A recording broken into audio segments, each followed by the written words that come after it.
hit him. Touchdown, Debo in the slot. This is my end zone. Give me everything you got. Defense, hit him with that Cosa Nostra. Quan Alexander, this dance, Nick both sides. 49er Empire, 49er Empire. This is for the fan base, die hard, set by. Stand up, 4-9 to the heart, J.E. Pull on back to Candlestick Park. There was something different about the way the ball came out of his hand, the way that it went over defenders, the way that it fell to guys. And yeah, again, he hasn't been perfectly sharp this year, but in that game, whoo, boy, I'm telling you, man, that one ball that he threw cross field to Sanders. It's become legendary. Right? I mean, and I think Sanders even said that it was like he turned around and there was looked the ball. up, and here it comes right there. Are you listening? Niners! Damn.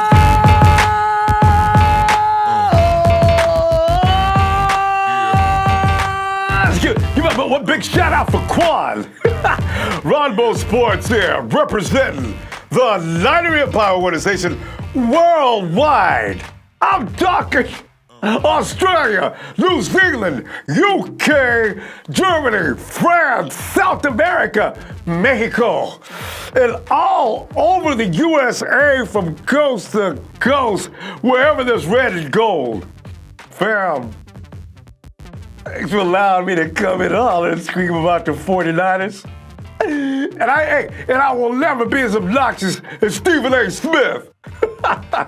Fam, it's that time of year, that defining game, the one we've been looking forward to.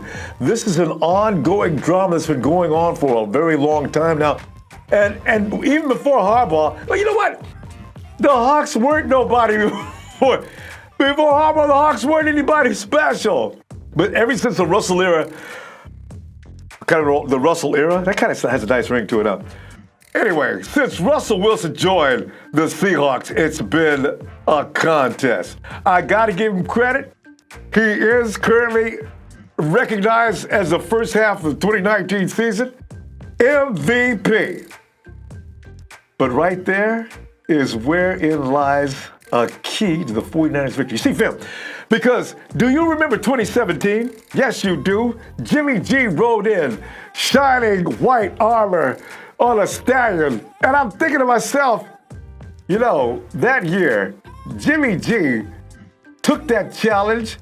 Here come the Jaguars is what I'm talking about. The Jaguars, they had plans on bringing in the hats and T-shirts and celebrating right on our field because they assumed they was going to come in and beat the 49ers up, take that division, and get ready to go on into the playoffs, right? Jimmy G, I believe, has a very quiet ego, all right? Everybody's talking about Wilson being the MVP of the first half. People are saying all kind of negative things about Jimmy G. They're saying he can't carry this team. This team is all about the defense and the run game. Kyle Shanahan, when really that's the biggest lie in the world because Jimmy G's as capable as any quarterback in the league not named. I'm trying to tell you, I got a lot of faith in this kid. And the reason I say that is I've seen some things in him that make me realize he could be easily one of the great ones. He took the Jaguars apart that day. Why? Because it was a challenge. He took the Panthers apart last week. Why? Oh, should I say the week before last? What am I saying? The week before last, he took the Panthers apart.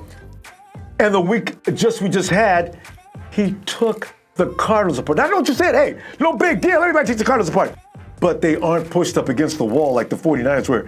And G, he's watching all the forces around him that have been taking on teams for the last entire season, for that matter. They've been the guys, the defense was kind of beaten. The run game was kind of closed down. G sat back, and he took it on himself to take the Cardinals down. He did the same thing when the Panthers were supposed to be big and bad. Beat them to death. Yeah, we had everything going for us, but still, 16-2, Jimmy G is no fluke. And I got a feeling history's going to show a lot of good things for this kid in the future. Look for him to take on the Hawks, and I mean with extreme prejudice. I'm looking so forward to this game. Everything else is going to be working fine. I know this, but I'm looking forward to the Jimmy G reaction. There's the MVP, not you. They say everybody's carrying this team but you. Watch what it brings out of you. I can't wait. We got Staley coming back this weekend as well. Or should I say Monday night? I'm so used to Sundays. We got Staley coming back for Monday night. He has made that very clear that he is definitely coming back. We got Juice. Yes, this is the run game. But Glitchy, I'm not sure he wants to come back so bad. You've probably seen his interview. But Glitchy's dying to get back on the field. He's tired of sitting around with Mom. He's working that knee. He's wearing a pressure sleeve on his knee, though. It's not a brace. He says it's all about getting into football shape. He says, I'm not one to want to sit around getting a paycheck. I want to play. Boy, that boy's blue collar, ain't he? I hope he gets to play. He really wants to play so bad. And by the way, if you're going to the game, but Glitchy asked that you please leave early and be on time to get to that game to support the 49ers from the very, as soon as that ball is kicked off, be there. The 49ers are so serious about this game. This is what it's all about. This is what the media's been dying to get. A Monday Night Football of this caliber. And this is going to be the showdown. 7-2 Seahawks. 8-0 49ers. Let's go. And I hope McGlitchy gets to play. Because if he doesn't, he's going to be so upset. Hey, but the way Brunskill's been playing, it may be okay. Just one more week if he needs, but I hope he gets to play anyway. Fam, my biggest concern in this game is this. Tyler Lockett, of all people. Chris Carson, yes, he's going to be a problem to some degree, but the 49ers are only going to let him have one drive, and it's going to be at the beginning of the game. I don't know what's up with that, but you know how they do. The first drive, if any team's got a good running back, they'll allow it for some reason. I don't know why. Maybe this will be the week they won't do that. But Tyler Lockett is the real deal. He's had some very good games against some very good defenses this year, including the New Orleans Saints, where he had 154 yards. Him and Russell Wilson are, a team, two guys couldn't be more attached than Russell Wilson and Tyler Lockett. I am concerned. Now, our coverage on him, he's on the edge sometimes. He runs a lot from the slot. You don't know where Tyler Lockett's going to be. He's going to go where he thinks. I imagine it'll place him in a position where he's most likely to succeed. K'Wan Williams is not somebody to be messed with. Emmanuel Mosley has done a great job for us. I don't know if that's where they're going to attack the 49ers. In the slot, he's got to deal with K'Wan and possibly some linebacker, which is going to be Dre Greenlaw most likely. But it's going to be interesting to see where they put Tyler Lockett, but he's going to get the job done. He's done that for years against the 49ers before he even became famous. Stop Tyler Lockett, keep Russell Wilson on his back and hustle out of the way from being annihilated, and you need not worry about Tyler Lockett. Also, had some concerns about Flash Gordon. Did you check out T.O. 95.7 the game? T.O. said Flash Gordon is not somebody the 49ers need to be concerned with. He's not been really anything to be worried about for the last 2 to 3 seasons. I thought about that for a moment. I said, that's true, but he's not been really playing many games in the last few years, and that could be even a more solid reason to believe that he may not be that big of a deal. T.O. says the guy to worry about is not Flash Gordon, it's DK Metcalf. Do not let him get started. And I said to myself, he has been doing some very interesting things on a weekly basis. He seems to be involved in the highlight reel. Richard Sherman is going to have one of these guys, if not both of these guys, although I don't think Carroll's going to test Sherman. So Mosley's going to be the guy. Probably. In this case, these are big guys. I wish Spoon was back. But that's okay, because I got a lot of faith in Mosley and his athleticism. He's got hops. He can deal with these guys, and the speed may be a factor. It could be a plus. I'm going to go with Mosley. Sherman will take care of himself. He's not about to let the Hawks hurt him. When you're that angry at a team, you don't let them get you. Especially when you got the skill sets that Richard Sherman's got. Other than that, I think the 49ers defense is going to do a number on Wilson and everything he likes to do. That game we saw against the Cardinals was a wake-up call for the 49ers defense. They kind of got owned in that game. Honestly, I don't want to admit it, but they kind of did. They got the same kind of quarterback that's got more experience and is a little more talented. I think they're going to answer the call for the reasons I mentioned about Jimmy G being challenged by the fact that this is supposed to be their biggest challenge of the year. This is a team with a quarterback that everybody's saying is a first-half MVP. 49ers don't want to be bothered with these guys. They put them 8-3. This is over. But 49ers, I say the 49ers 8-0 and make them 7-3, not 8. And we're done with the NFC West. What are the chances of us losing 3 games to their 3? That means a 6. Oh, no, it ain't going to happen. Fam, I just want to mention this real quick. Take it for what it's worth. Andrew Siciliano, he says the last undefeated team last year was the Los Angeles Rams, the last undefeated team of the season, what I'm talking about. And you know what happened to them in the Super Bowl, right? They were annihilated. They weren't annihilated, but they couldn't get anything going. They looked like butt. Now, this has happened more than just last season. The Panthers were beaten by Colorado in the Super Bowl, and they went pretty much the last undefeated team of the season. The Vikings, same things. The Eagles, the Bengals, all in their respective years. Fam, go back to 1990, the 49ers, the last undefeated team in that season. Bill Parcells' Giants took them down in the playoffs. So these teams haven't even made the playoffs that I mentioned. Fam, you know what though? This is not that year. It's time for that curse to end. We've got MC. You know. They said we couldn't win the West, but who looking the best? Say it with me one time on 3. Oh yeah, I'm ready. 1, 2, 3. Ronbo. Yo. Vegas got Niners by 6. And I'm going to put 7 Benjamins on it. Yeah. Is it a go? You know it's a go. See you Monday night, and I'm gone. You know, I don't know why he still trusts me. He can trust me this year, though. The 49ers haven't covered the spread. Okay, we didn't cover the spread last week, right? I think we've covered the spread just about every game except for maybe 1 or 2. Steelers? Yeah, I think we've done well with that all year. He can trust. He ain't gonna lose no money. Because I know somebody's gonna write to, hey, Ronbo, man, you need to stop picking on that poor cat. I ain't picking on him. He asked me, okay? I want to go to the cam right now and find out, I got one of your favorite guys. I'm not even gonna try to hide it from you. Let's go to Seattle Niner faithful leader, Alex! Boom, boom, boom, boom, boom, boom. If the squad ain't with me, then it ain't right. Hey. Just like people.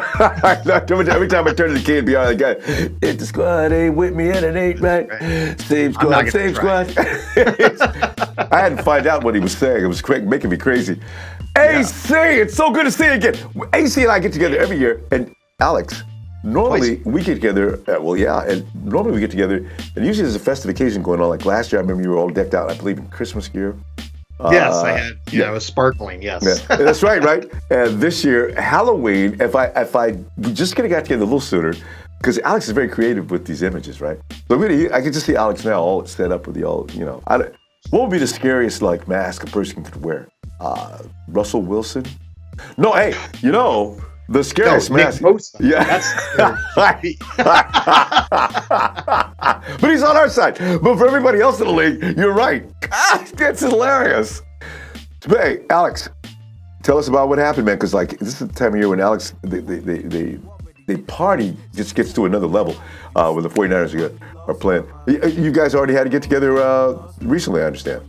Yeah. I mean, well, of course, we actually have 6 viewing locations here in the Seattle area now. We're up to 6. It's crazy all around the Puget Sound. And no, it didn't just start this year. It drives me nuts. I was in the airport.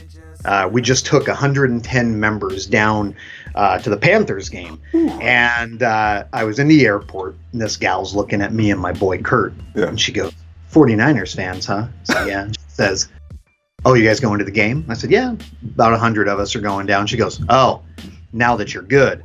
I I pulled my phone up. Oh. And I started showing her photos and said, look at the date.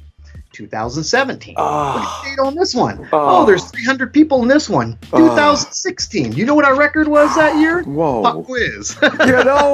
Hey, Alex, also you can say to her, wait a minute. Are you a Seahawks fan? And let me ask you a question. How long have you been not a Seahawks fan? You see? Because it works both ways. Some of you folks, wait, guys, hold, play. Some of you folks are running around here high and mighty now that I'm winning, and you're going to throw that at me? And you guys are now an average team. You're doing pretty good now, but you didn't make the playoffs for the last, 2 years? So now you tell me who's out of line here, I would have definitely Well, and that's fine. Hey, the nice thing is, we don't gotta wait much longer. Oh, God. See, Alex, that's what I like about building the team the way we're doing it. We're not doing the Rams where we bring in a bunch of mercenaries and they leave us. We have built that team from the draft. We've added a couple of pieces, and we have longevity coming. We need to renew some of our players, and we're going to be good to go for God knows how long. Should be a good window. I mean, right? Knocking on wood, man. But I think we're looking at, it's got to be at least a good 5-6 year stretch here. Everything goes, but look, it's only 8 games of this year. Fair enough. True. Okay? Everyone wants to talk about y'all ain't played anybody yet. Oh, God. Okay. You know what? You know what, Alex? Let's get to that. But first, go ahead and start with the midseason grades. Because you know what? Let's do it. And start where you want, end where you want with those grades. But what are you thinking here? Well, I mean, if we just want to talk about both sides of the ball, I think, we start on offense. Okay. The guy I'm giving the offensive player of the half year, I guess we would say. I think it starts and it ends with George Kittel. And look, he put up, 1,380? Oh boy, I'm a bad fan. I'm even wearing his jersey. I don't remember the exact number. Over 1,300 yards last year for an NFL record. He's probably not going to break that record, right? No. He doesn't need to, but he's so important with his run blocking.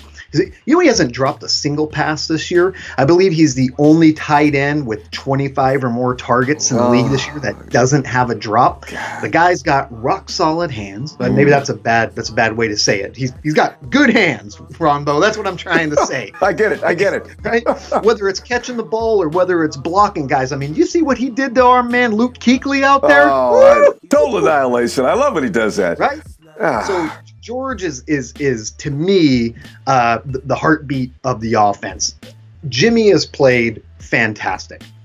Yeah, he's good for one maybe not so hot throw a game. We all know that. Well, he played a pretty darn clean game this last week, though. Real clean. But yeah, sometimes he's prone to making mistakes. But the thing that I like about him is he comes out and he's not afraid to go right back after it, right? Yeah. Like he doesn't look like this guy that because he threw a pick, now all of a sudden he's playing scared. Now he's afraid he's going to throw another one. So Jimmy has been extremely important. There's people talking about Nick Mullens could come in and do better. Just walk away, please. Take a deep breath. AC, can I just piggyback out for that for a second? Listen. He's got a receiver now. And if you notice, is it any kind of a coincidence that he gets in a very talented receiver and all of a sudden things are ironed out? I'm still blaming some receivers for some of the things that have went on as far as Jimmy's INT. Sure. I'm talking about balls bouncing off their bodies into the hands of the defenders. I'm talking about guys running the wrong rights. Kendall Bourne, I love you, but you caused some of these INTs down to the last. These are just things I'm saying. All of a sudden you got this primetime receiver, and all of a sudden why are things looking excellent? But I mean, yeah. And also, I mean, look, what we saw through the first 7 games of the season is that they could rely heavily on that run game. And it was in this last game where, our run game just couldn't really get started, couldn't go. I mean, it's not like they were terrible, right? I think as a team, we had 100 yards right on the notch, 98 if you take 2 yards that Jimmy lost. But 3. But it wasn't 120. It wasn't 150. It wasn't over 200 like what we've seen. And so, none of the guys had really solid games. And so all of a sudden you saw what happened. Yeah. Jimmy had to put the team on his back. I think people forget what we saw in that final 5 games of 2017 when this guy showed up. There was something different. You know what I'm talking about? Yes. Like you can look at stats and look, stats are important. Even the advanced stats, some of them I don't really understand. They're still important. They still tell you part of the tale. But when we're watching guys like Brian Hoyer and C.J. Beathard and some of these other guys, right, that we've had to watch over the last few years, there was something different about the way the ball came out of his hand, the way that it went over defenders, the way that it fell to guys. And yeah, again, he hasn't been perfectly sharp this year. But in that game, whoo, boy, I'm telling you, man, that one ball that he threw cross field to Sanders. It's become legendary. Right. I mean, and I think Sanders even said that it was like he turned around and there was looked the ball. up, and here it comes right there. And so that's the kind of difference that you have in a quarterback. And it's not like he had a 400 some yard game or anything like that, right? He did have 4 touchdowns. Pretty darn good. Yeah. Right.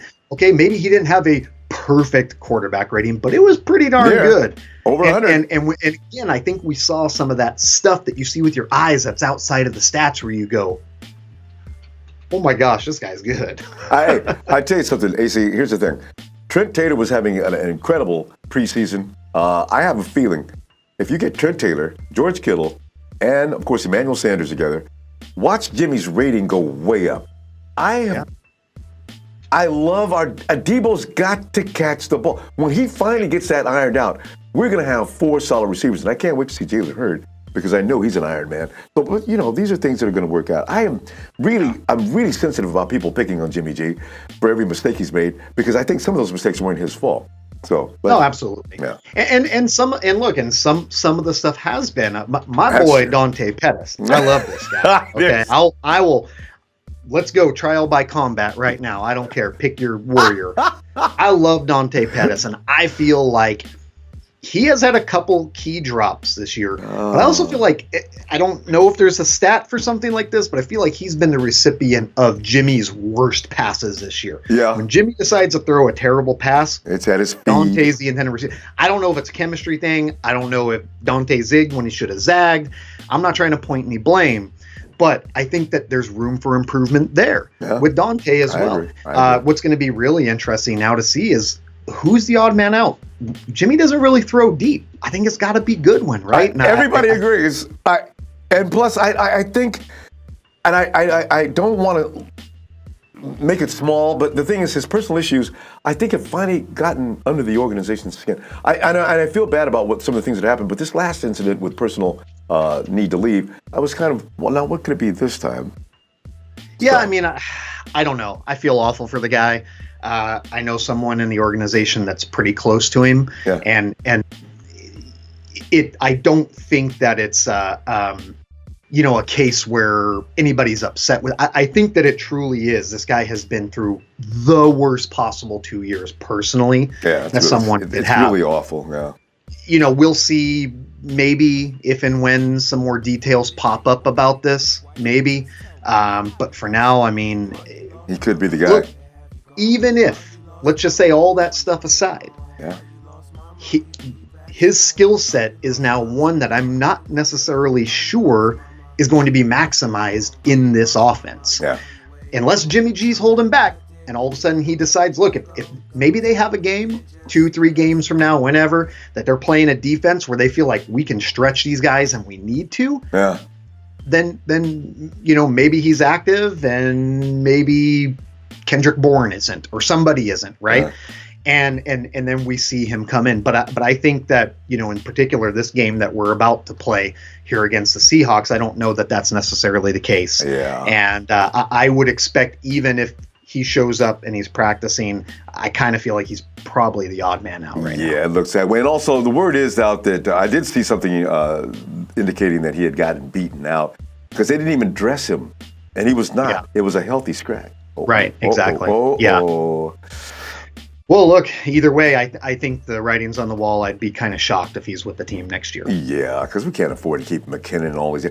But let's look at the power ranking. Now, here we are, uncharted waters, Alex. Mm-hmm. When's the last time you've seen this? We'd have to go back to the Harbaugh era, and not at the end of the era, to see the 49ers power ranked at number 1. Is it real, though? Is it accurate? I mean, you've got Stephen A. Smith, even though I hate him. Every now and then he makes a point that you have to listen to. Jason, some of these guys are Mike Florio. Some of these guys are saying things. They lock all these guys. Yeah, you have to actually listen to. But I like this power ranking. Screamers. Yeah, I mean, but what is your feeling on it? Are we really the number one team? I mean, you look at the guys. Yeah, I think so. I think right now, not only as the only undefeated team left in the league, which after 8 games, it's the NFL. Okay, the difference in talent between the top team and the bottom team, it's not like look at us last year. How bad were we last year? You get your quarterback back, you add a couple pass rushers, all of a sudden things are pretty different, right? Yes. And so the talent, I think, is and look what we've seen so far. The Jets beat the Cowboys. Now, good, first of all, screw the Cowboys. Glad you brought that up. And I don't know that the Cowboys are a great team. They're in a pretty weak division that they're probably going to win, maybe with an 8-8, 9-7 type record, right? But they're still a playoff caliber team, I guess we have to call them. Yeah. And an absolutely atrocious Jets team beat them. All right? It can happen. It's not an accident to win 8 games in the NFL. Yes, we had to squeak a couple out, including the game against Washington, where, we kick a few field goals and that's it. Yeah. Okay. Weather notwithstanding. Yeah. All right. Yes, we just played Arizona. Yes, it was on short rest. Yeah. All of that. You can make all the excuses in the world. You can point to whatever you want. But the fact of the matter is, good teams win games. And we've won every single one we played in. And Alex had the Steelers game in there, too, because that was another character-building experience, Absolutely. as was this game with the Cardinals. I like that. Yes, true. For sure. But, I mean, good teams have to find ways to beat bad teams. And that's what this team has done so far. Have they beat a good team? I guess that's debatable. I mean, I think the Panthers are pretty decent, right? Alex, question on that, though. Here's the thing. The 49ers, we just mentioned 3 teams, the Washington Redskins, the Arizona Cardinals, we just struggled to get past them, and also the Steelers. Those may be the worst teams we've played this year. I mean, and the thing is, when you look at some of the teams that I think mentally the 49ers are getting to the point now, they were up high as could be for the game against the Cleveland Browns. They played against the Panthers. We beat them worse than any team we beat in years. And who else did we really give a whipping to? The Rams. Okay, there's something going on with that 49er mentality. And then look, and you look at some of this stuff, like the Rams are averaging like 30 points a game, right?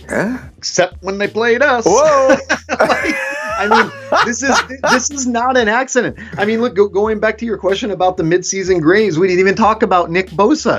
Nick Bosa, his PFF pass rush productivity of 12.4 is best in the league by a good amount. Margin He's is getting huge. Pressure every 5 snaps. For some context, you're starting to hear people talk about Josh Allen, right? When they talk about defensive rookie of the year. And people are like, well, I don't know. Josh Allen's pretty good, right? Well, look, Josh Allen has had 50 more pass rush attempts than Nick Bosa. But he's averaging a pressure only every 10 snaps versus Bosa's 5. Bosa is a monster, right? Let's give some love to Uncle Sherm while we're at it. Uncle Sherm, what did I have down here? He has a 35.7 rating allowed, which is lowest in the league, Ronbo. Uncle Sherm he's back, right? I mean, 30 what? 32? Right, at 75 years old, however old he is. Stephen Gilmore of the Patriots is allowed a 45.1, which is still very, very good, right? But this is a guy that's in talks for Defensive Player of the Year. I love it. And I'm not saying that Sherm has been better than him, but that's one stat that points to say that he's playing at a pretty darn high level again. He's going to get tested this week. Bosa is going to have to make something happen against a mobile quarterback. We're going to start to go through a stretch here where you see we're playing teams like the Seahawks, the Cardinals again, right? And then we've got Lamar Jackson coming up. That really worries me. We've got a little stretch here where we're going to play some good teams, teams with mobile quarterbacks, and we're going to really find out where it all shakes out. But yes, right now, as it stands, we are the best team in the NFL. Yeah, I tell you what, and you get no argument from me and most people who have good sense about the game of football. Alex, but here's the thing. We're going to take that status and we're going to play this weekend, as you know, against the Seahawks. 6.5. Vegas is always, it's a 6.5. I don't know if it's going to shift anything between now and the end of the week, but favored by 6.5. When was the last time you can ever remember? These are nostalgia questions. And for those, write down in the comments, when was the last time the 49ers had a 6.5 spread against the Seahawks? I don't know about the spread, but I believe the last time we were favored against them was at Thanksgiving 2013, 14? Which year was it? One of those, right? The year they ate turkey on our logo, right? Yeah. I bet the spread was 3. Maybe, yeah. And I mean, but that's the last time we were even favored against them by whatever point total. I don't know. Since it's been 6.5. I mean, right. The last number that I saw was they had us at -6 with a 46 as the over/under. And I know you saved this for the end, so I won't, tell you what my prediction quite yet. But we're looking pretty good. And just what you touched upon as far as how to deal with, because I figured Robert Saleh is showing a lot more genius than we even knew he was capable of. Most people thought, I knew he was an intelligent dude. When I heard about how he plays chess, I said, wait a minute, this is a guy that knows how to manipulate and knows how to set up warfare. So don't tell me he can't do this, as people are saying, well, Bob Saleh, get him out of here. Listen, guys, wait a minute. Yeah. How about we get him some weapons and let's see what he can do. See what's going on? He's got Chris Stewart, he's got Chris Kiffin with him. They're all putting this together. I think he's going to come up with a game plan that's going to shock everybody. Yep. And Kasurik, just like you said, that's look, it not only everyone wants to say, okay, well, you got Nick Bosa and Dee Ford, who have both been fantastic this year. Eric Armstead's playing absolutely out of his mind. But there have been other things that point to, for example, go back to that Rams game when they just marched right down the field on us the first drive and scored, right? So what did they do? They made a change and they threw in Solly. Yeah. Solly had a heck of a game. So to your point about chess pieces and whether it's the players or the coaches adding in Kasurik, right, and going to this wide 9, I will give Saleh credit. And I will say I was one of the people going, you know what? It might be time, Kyle. It might be time to think about something else, right? Yeah. But I'll give Saleh all the credit in the world is he was willing to adapt and change things, and he wasn't continually trying to force the same system, because we're running a different system now, right? Like, we're not running verbatim that Seahawks defense, as people like to call it, anymore. It is different. And so, I give him all the credit in the world for being able to do that. And that's why I say this is the weekend. You bring up a good point, though, about Solomon Thomas as well. It's about putting the right people in the right position to get things done. Yep.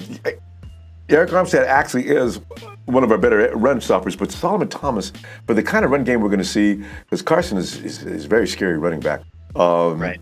It's going to be interesting to see how the 49ers do shut that down, because Russell's going to want to run, and then he's going to want to play backyard football.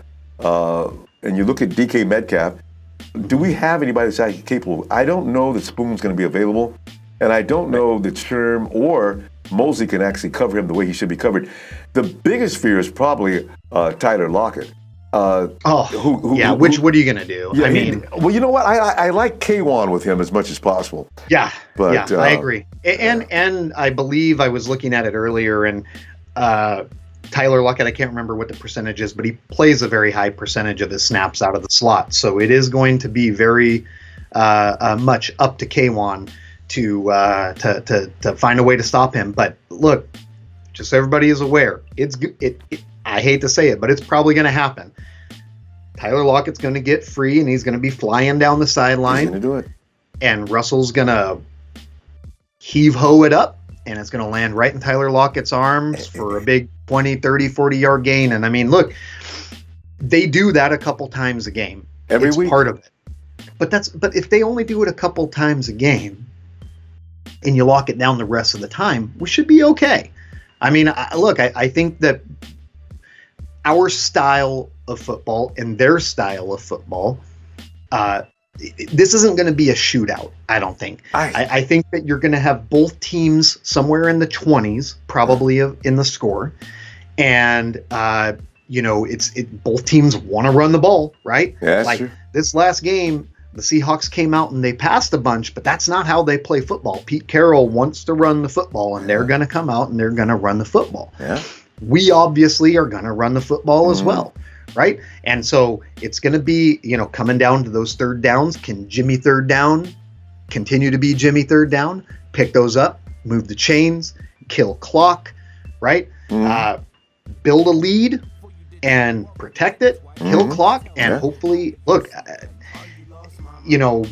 every time the Seahawks run, that means Russell Wilson's not throwing. Yeah.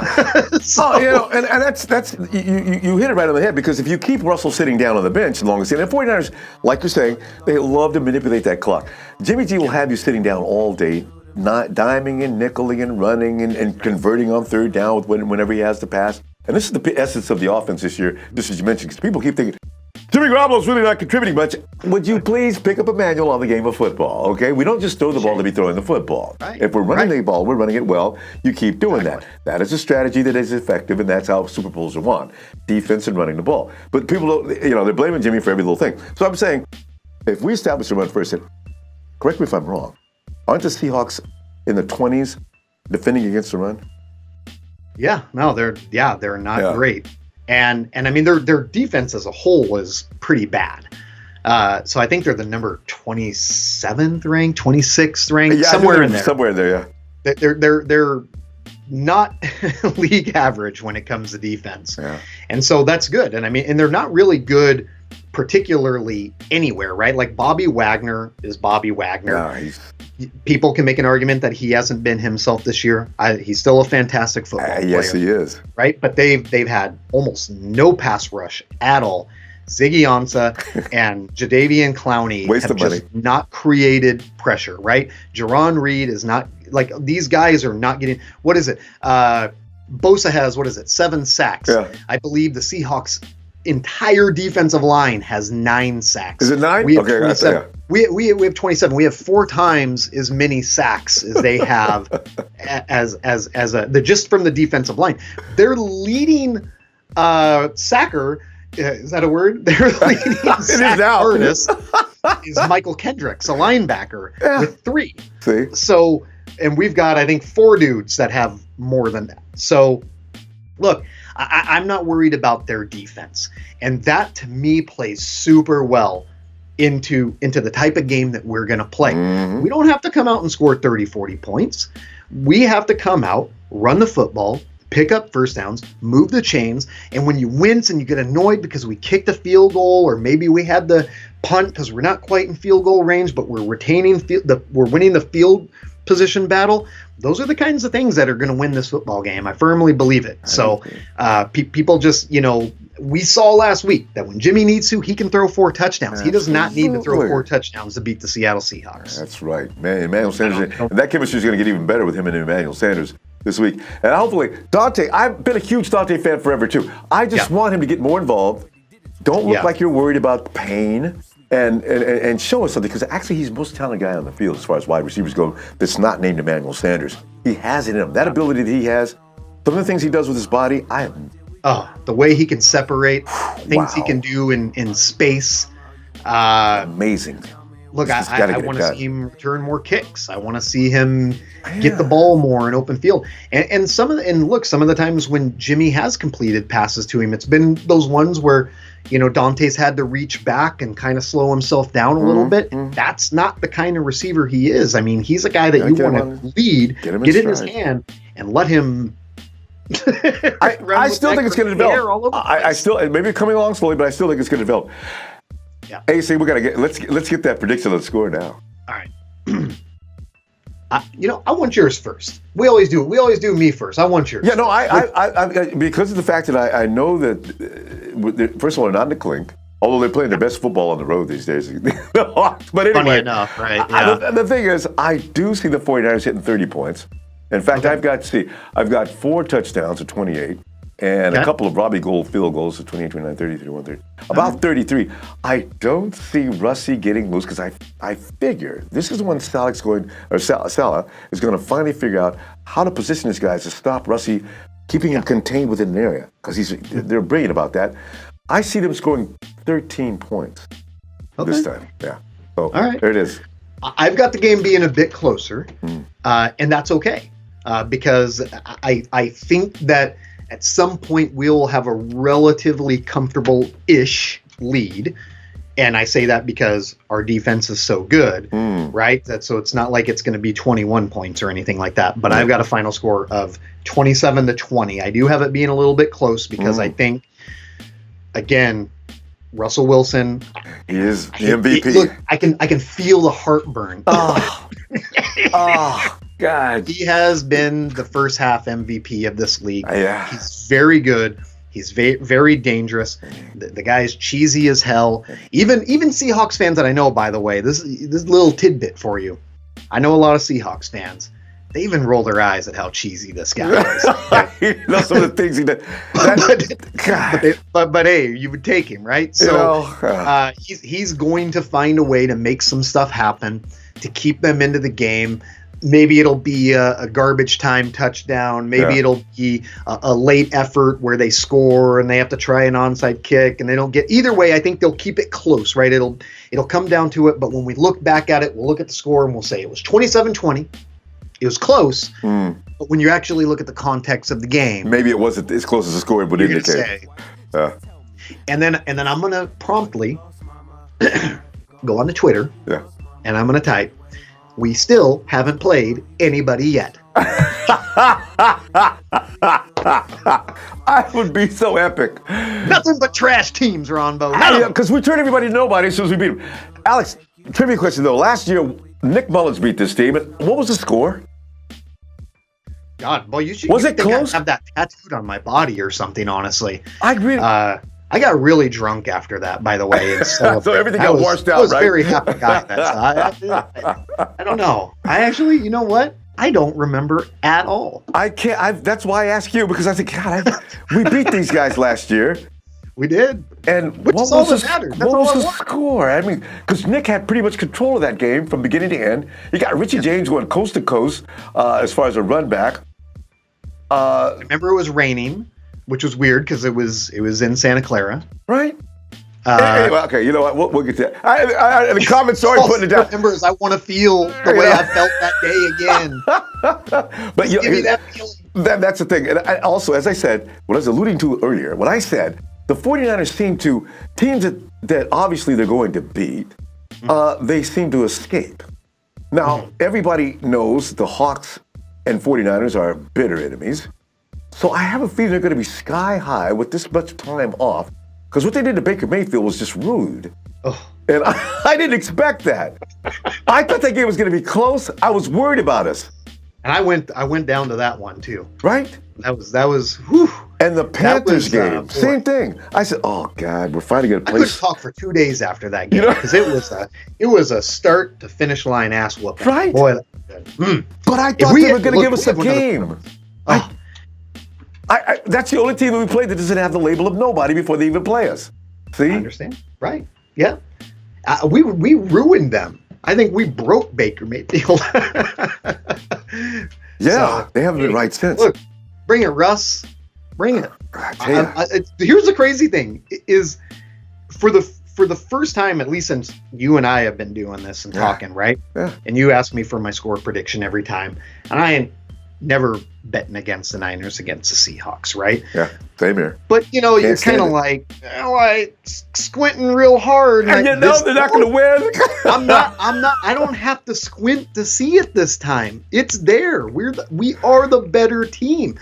Does that mean absolutely 100% positively we will win? It's the NFL. It is. Anything can happen. Always does. But if we played them 10 times in a row, I think we're beating them 7. I think we're that much better than they are. I agree. And Kyle Shanahan, 11 days to game plan. Oh, that's too much time. Richie back, maybe. We should be getting definitely Staley back. We should be getting Juszczyk back. Doesn't sound like Spoon, probably, but that's it's okay. Mosey's doing a great job. Well, yeah, you know what? Mosey's a little more athletic, a little more faster. So when we do see our guy going down the field at 100 miles an hour, and I just wonder who Richard Sherman's going to be on. It's probably not going to be Sherman may volunteer to take Lockett. Yeah, but we'll see. It's crazy, man. We don't have to squint. We don't have to pretend. We don't have to think. We don't have to dream. Yes. It's there. We're the better team. We just need the Niners to go out, execute, play 49ers football the way that we do it, right? Yes, indeed. Kyle Shanahan's going to scheme his butt off as long as dudes catch the ball, and as long as we have low penalties. Yeah. Right? Get to the quarterback, collapse that pocket. Is it? Woo, And Kyle has historically, he's always done well against Pete Carroll anyway, since he's been in the NFL. So we got a lot going for us on this game. They haven't stomped us. No, they have not. Since Kyle's been here, they have not stomped us even before the Mullens game. Right? We should have a statue for that, by the way. Hey, in case you're in the Seattle area, Alex, where can they find you and the rest of your merry men? Well, and women. And merry men and merry women. Yes, indeed. Well, you can always find us at seattlefaithful.com. You can find us on Twitter at Seattle Faithful. You can search for us on Facebook, Seattle Niners Faithful. Mm-hmm. And if you're ever in the area, if you go to my Twitter, my pinned post will have a list of all of the locations where we watch at. I get at least one, usually 2 or 3 a week of people, hey, I'm in town for business or this or that. Where do you guys watch? And I send them to a good spot and they come out, have a good time. We'd love to have you. All of our places are family friendly. As long as you're wearing red and gold, we love you and we'll welcome you in and we will high five you until your hand hurts. I love it. It's a great environment, fam. So for those that I talk to every now and then, hey, I'm living up here in Seattle. Where can I find it? I usually say, listen, you've got to find Seattle Niner Empire, because the fact is they've been up there forever. They've got a huge membership. They're the ones you see in those films when the 49ers driving in town, standing on the sides of the road in droves. All right, you want to be a part of that. All right, get a hold of Alex. This year, by the way, so that'll be week 17, right? Yeah, colder weather and everything. With all the marbles on the line. Yes, and I hope it is. I think we'll have 500 people out there this year. I think pack those streets. And we usually have at least 150 up to 300 people every year. Can't wait for that. But hey, first things first, take care of business in our house, right? There you go. And we're going to do that too. Alex, we're going to go.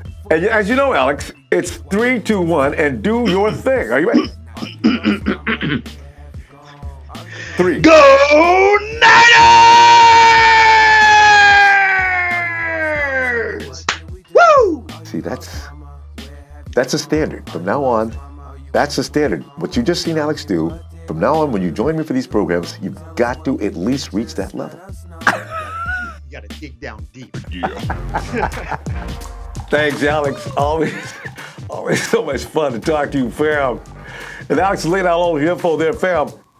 Seattle Niners Faithful. And there's all these other social media may change, but that's basically Twitter and Instagram. I know that's where you can find them. If you're in that area, get with them. They are so much fun. Hey, Alex already pulled a score on the ringer, so I can't even. Hey, 34-13. Oh, by the way, Alex, 26-23. I know, hey, somebody write in the comments. I want to say it before it's said, because it makes us look like we don't know what we're doing. 26-23, overtime win. Nick Mullens over the Hawks. But anyway, 34-13. I think the 49ers, I trust Bobby Saleh, because the Legion of Boom left. They are not going to stop the 49ers from scoring. And this is why I know I don't want to get into a shootout with these guys. I want to have them beat by the first half. I know what we're talking about here. That's probably going to be really difficult. It's a division game, and these games are always tough. Well, it wasn't that tough against the Rams, though, was it? But anyway, the Hawks are a different story. They're a little bit put together, a little better. And also, they're well-disciplined. Pete Carroll always has that team ready to go somehow. So I see the 49ers with winning that game. And fam, for that reason, I got to tell you right now, I'm not moving. 34-13. We win this game. Fam, play. I'm getting all worked up just thinking about Monday night. Oh, fam, please hit that like, share, subscribe. We're gonna talk between now and the game. We got plenty of time. We get to watch a lot of games on Sunday, do all those things we like to do and have fun. So, fam, all right, give me my music, please. Yeah, a Niner!